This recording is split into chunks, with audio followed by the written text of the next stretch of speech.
Welcome to Close Up Radio, where our hosts, Doug Llewellyn and Jim Masters, bring you the amazing stories of people who answered the call to unlock their potential and taken control of their own success with authenticity, creativity, persistence, and resilience. Close Up Radio special guests share their knowledge and wisdom so you, the listener, can live the most empowered life possible. Close Up Radio. And now, here's today's host, Jim Masters. Thank you very much for joining us, everybody. We're live worldwide on the award-winning Close Up Radio Live. It's a pleasure to have you here. It's also a pleasure to welcome back to our series Lynda Hoffman, founder of Lynda Hoffman Life Coaching, coming to us from beautiful Montreal, Quebec, Canada. She's a life coach with incredible experience, and she's excited to announce the dynamic and transformative coaching service that she has, which is aimed at fostering personal and professional growth in leaders and professionals with ADHD. Founded by Lynda Hoffman, an executive coach with extensive experience and unique qualifications, this comprehensive coaching service that she offers truly emphasizes self-awareness, confidence building, and strategic change. She's going to really elaborate further on this live.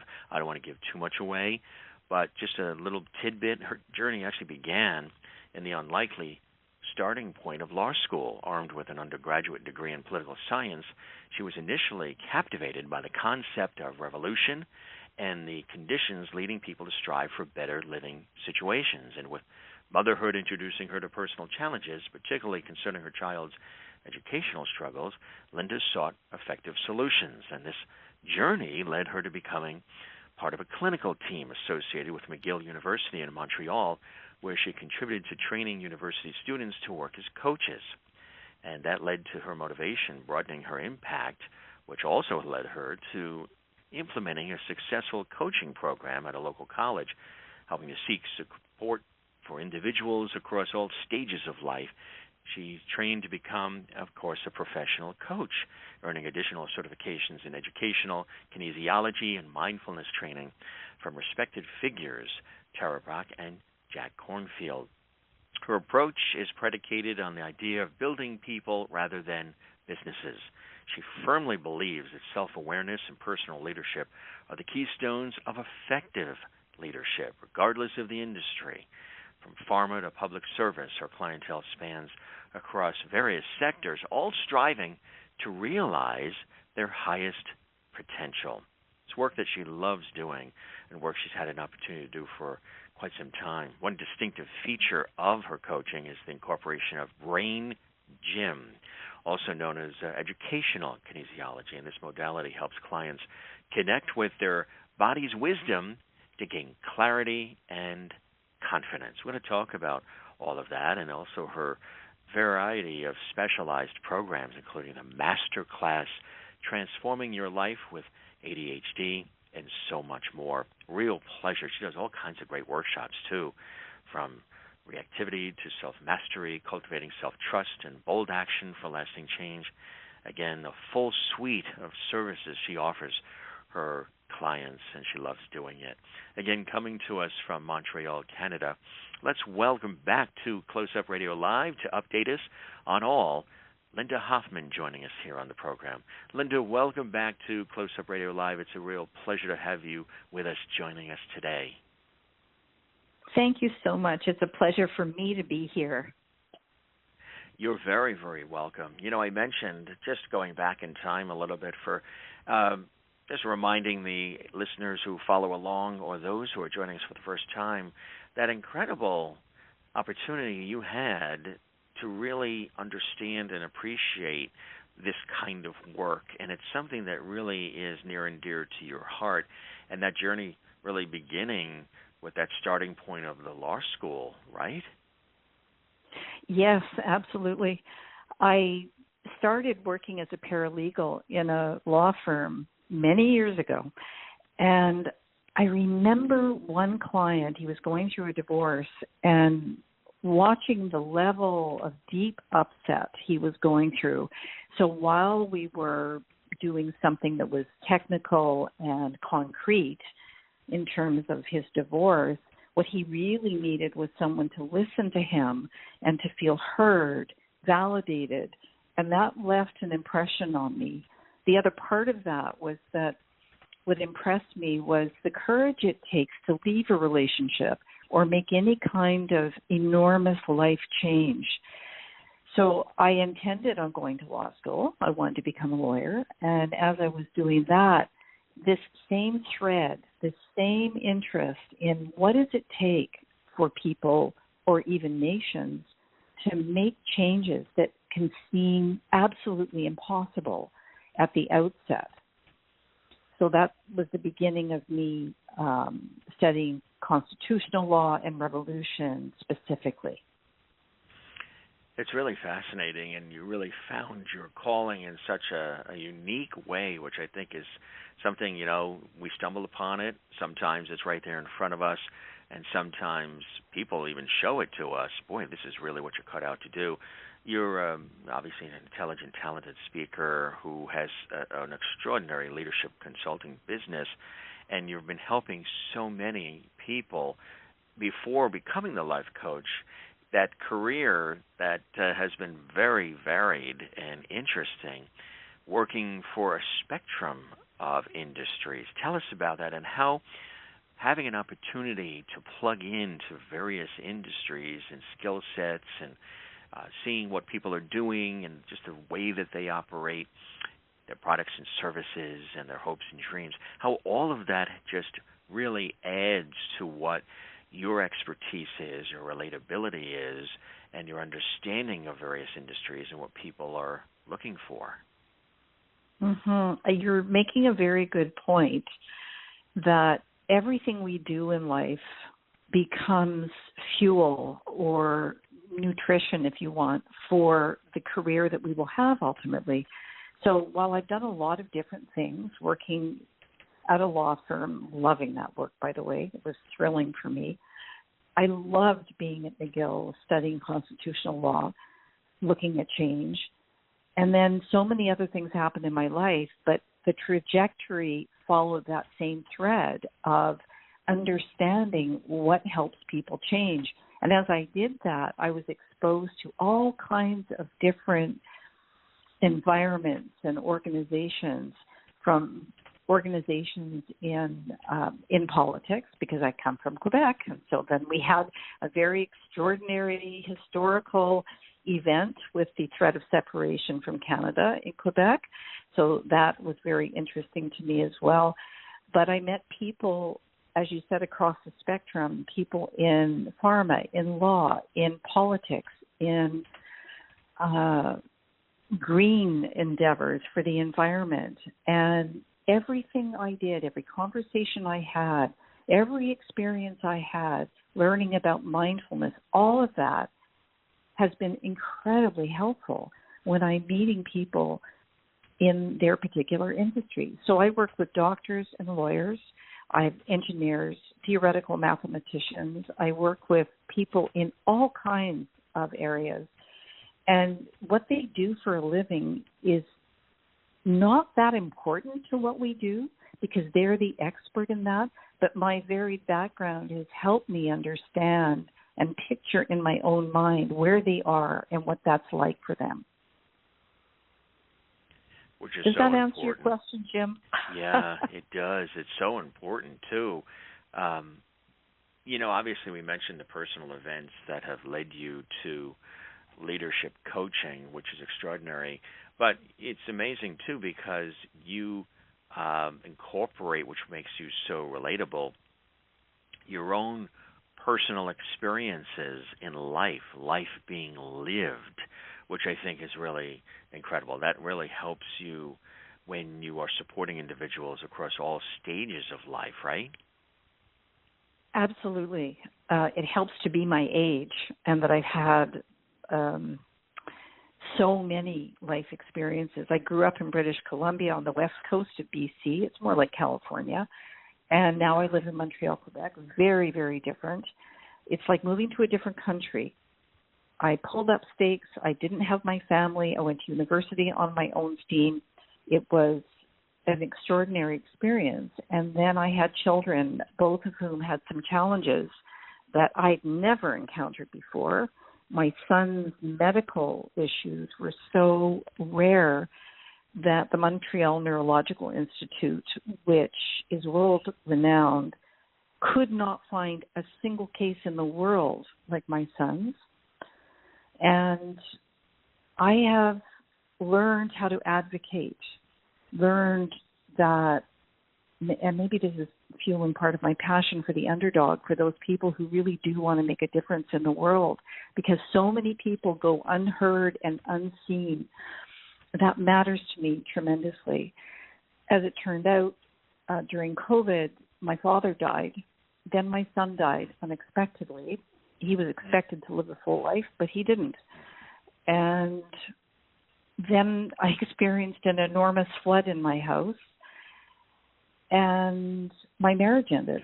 So I have gone through just about everything that somebody could go through in a lifetime. Any of that was, not that anyone would want to experience any one of those things, but so many things so close and concurrently, one after the other, as you're trying to recover from one, or you actually need the support of that other person that's no longer there to get through the loss that just happened. Is there any message in any of that? Was it a resilience lesson? I mean, is there any, some people say there's no lesson in that, and that's just life and, hell. But for you, is there any sort of lesson in it that you have learned? Is it a test of resiliency? How do you define that? The fact that you're even able to be on this call, on this show, talking about these things, when some people would be with the shades down and under a rock, not that you didn't do any of that, you're human, you have feelings and emotions. What are some lessons that maybe have been learned that might inspire others who are going through similar situations, or even just one of the situations you just mentioned?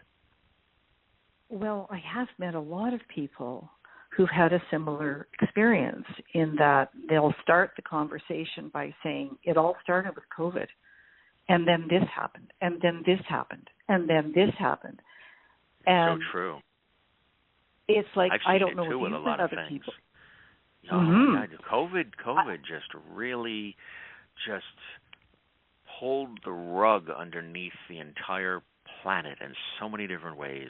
It was such a monumental change globally in a societal way, and then people that you talk to, where there's been so many things that have happened. Some are shocking, some are sad, some are beautiful. There's been some beautiful things that have come, but it's almost seems foreign in a way, in how, or Twilight Zone-ish, how dramatic some of the things that have changed, and so swiftly. The things that have happened sometimes take decades, generations to have happen, all compacted in the last couple years and still ongoing. Mm-hmm. And what that you does felt is that? it creates this, oh yes, and it creates this undercurrent of uncertainty underneath everything. So those people that you just talked about, and those people you just talked about that you love serving and working with, the underserved, the people that have these wonderful ideas, but they're not necessarily the life of the party. They're the underdog. They're the shy one in the room. They have wonderful thoughts and contributions, but they're either shunned or shut out, or the light is never shining on them. They, with situations like COVID and all of this, it suppresses them down further because they're afraid of what if they do anything, say anything, if they rise up and share some great thoughts, they'll be pushed aside. So even the underdog is trying to figure it out. Yeah.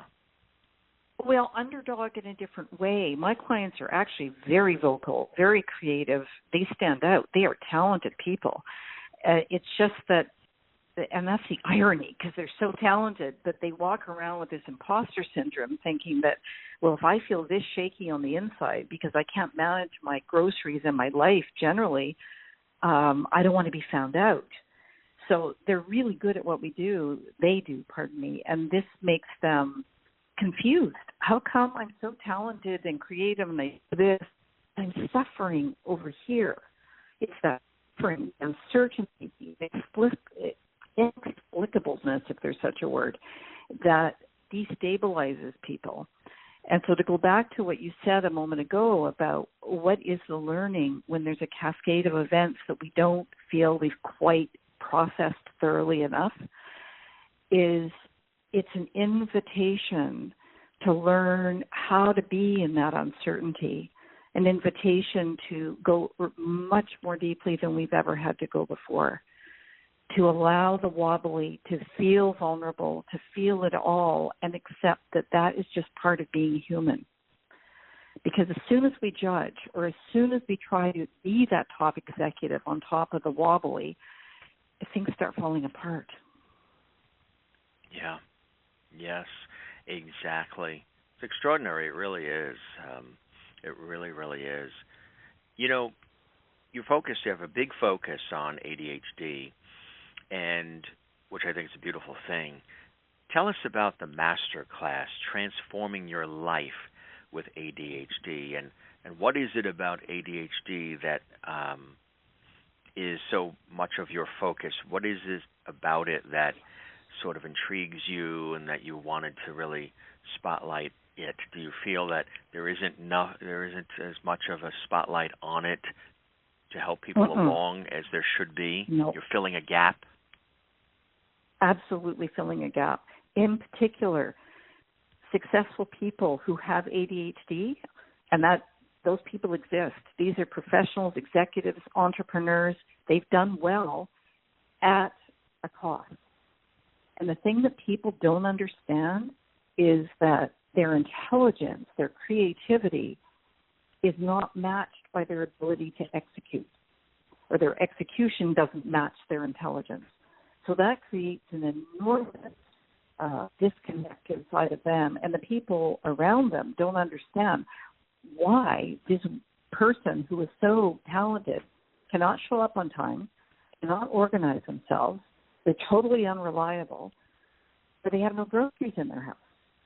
The very basics of life, it makes no sense to somebody who doesn't understand ADHD. And for me, I want to support those people who are falling through the cracks.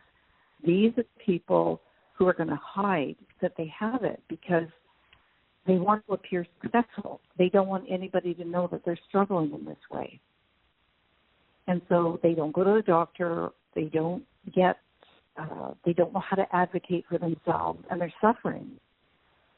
So that is an area that has really interested me, and I think this masterclass, because there are lots of books out there with strategies for ADHD, but nothing talks about how to implement them.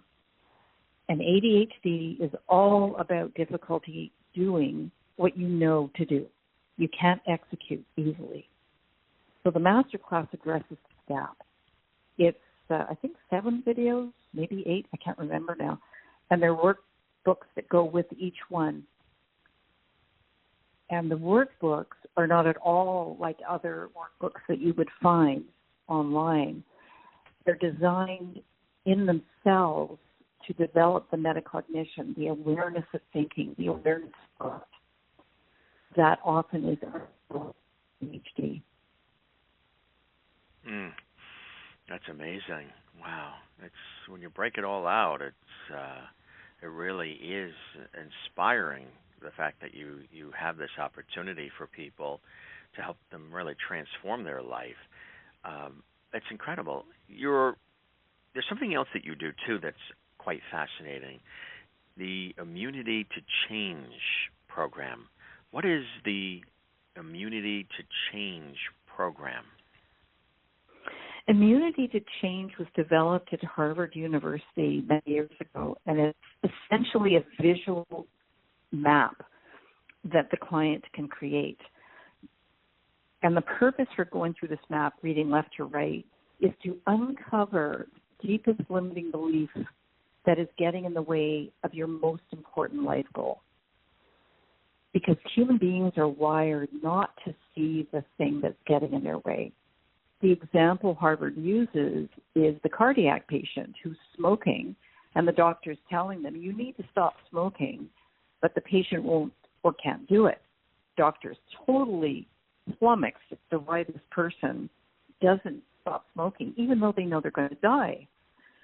And that's what this immunity to change map does. It's a process of steps you work through so that by the end you understand, the thing that is driving my life is this belief that I'll die if I show up in this way in public and get humiliated, which of course isn't true. And that gives the person an opportunity to create a test to see, is this really true? I'm going to die if I speak publicly about this? And as people turn towards the thing they're most deeply afraid of, all of that begins to melt. And they come to a much better understanding of who they are and increased self-confidence. It's a wonderful piece of work. When people see it right in front of them, reading left to right, you can see the light bulbs go off for them. It's very, very inspiring to see. I tell you, it's beautiful, the work that you're doing, because I know that it inspires you, and it just comes back at you, which I think is amazing.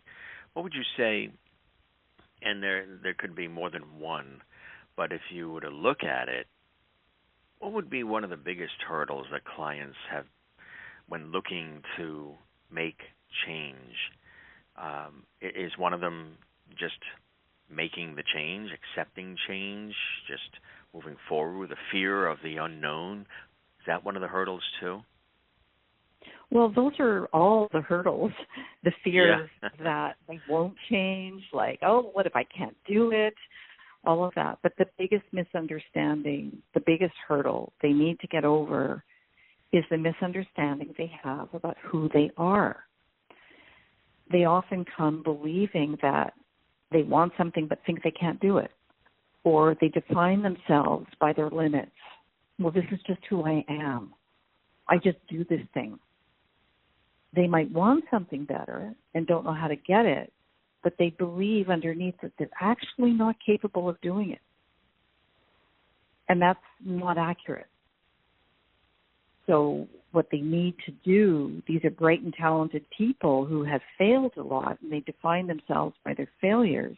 But the reality is human beings always fail, and they always learn.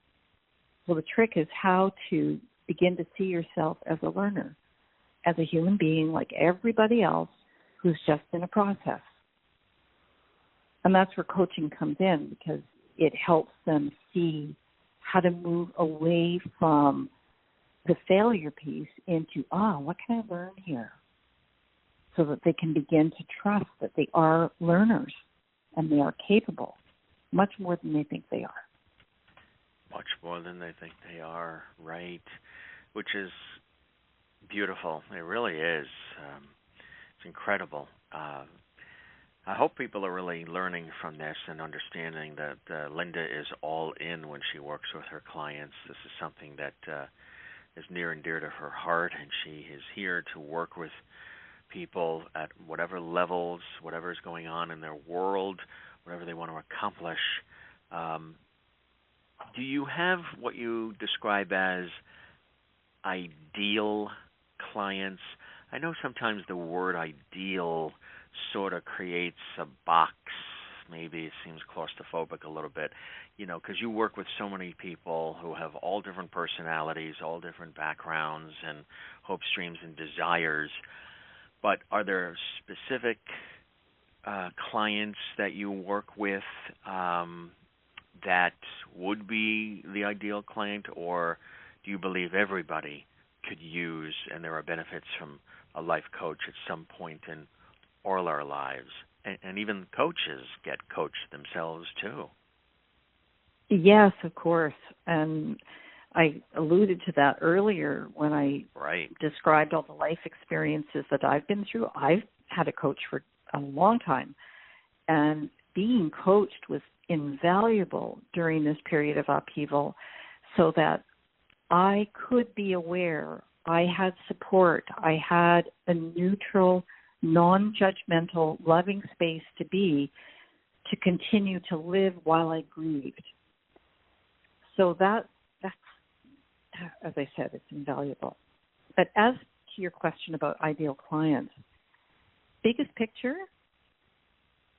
I'm looking for somebody who's hungry for change. They know it. In fact, they might be scared that they can't do it. They want it so badly that they think, oh, what if I don't get it? They are ready. People who call and say, I don't know, it'd be nice, but it's not really that important, they're not ready for coaching. Coaching goes deeply.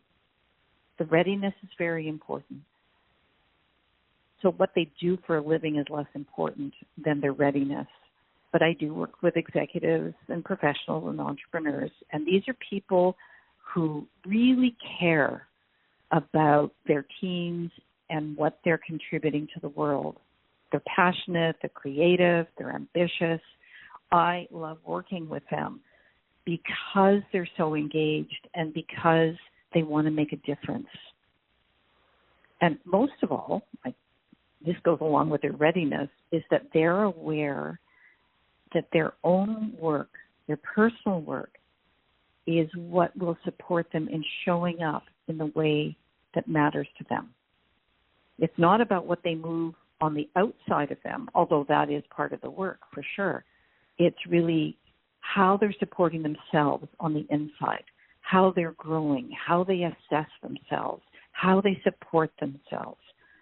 A person who shows up for themselves in that way cannot help but be an incredibly powerful leader to other people. Absolutely right.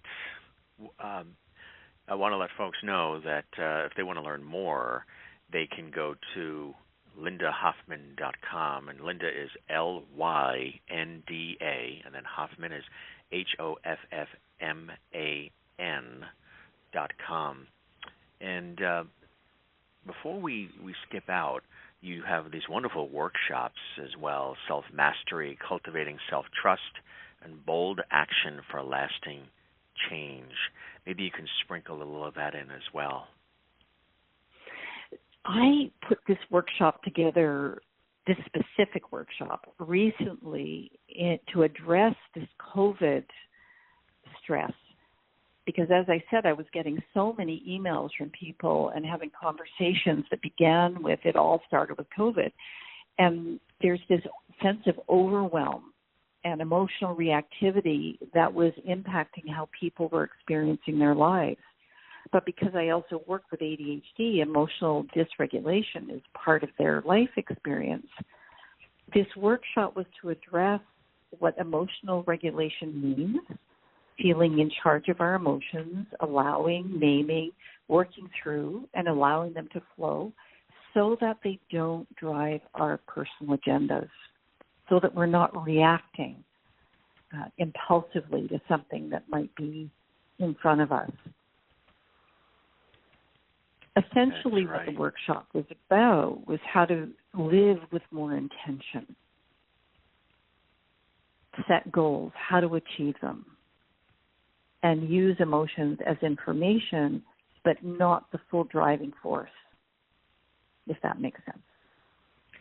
It does, yeah, it does. You've really thought all this out in such an incredible way that it's so effective for your clients. I want to mention the website again, LyndaHoffman.com, and Lynda is spelled Lynda.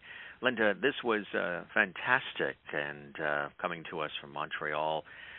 Really appreciate this conversation and all the beautiful work you do, and continued success and blessings to you on this, because I know, again, it's full circle for you.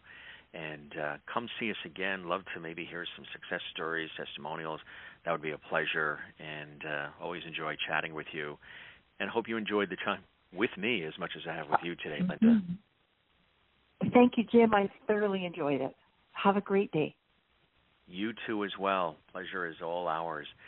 This is Lynda Hoffman joining us here, incredible life coach, Lynda Hoffman Life Coaching, LyndaHoffman.com. Your host, Jim Masters, here, thanking you for your time this time. Till next time, don't go anywhere. We'll be back in just a minute with another incredible guest from around the world, spotlighted right here on Close Up Radio Live. Till then, from all of us, have a great day. Thanks for listening, and bye for now. You have been listening to a broadcast from Close Up Radio, a division of Close Up Television Incorporated. For more information about our show and to be considered for future broadcasts, please visit closeuptelevision.com. You may also learn about us on social media and listen to us on podcast and internet radio. Thank you for joining us.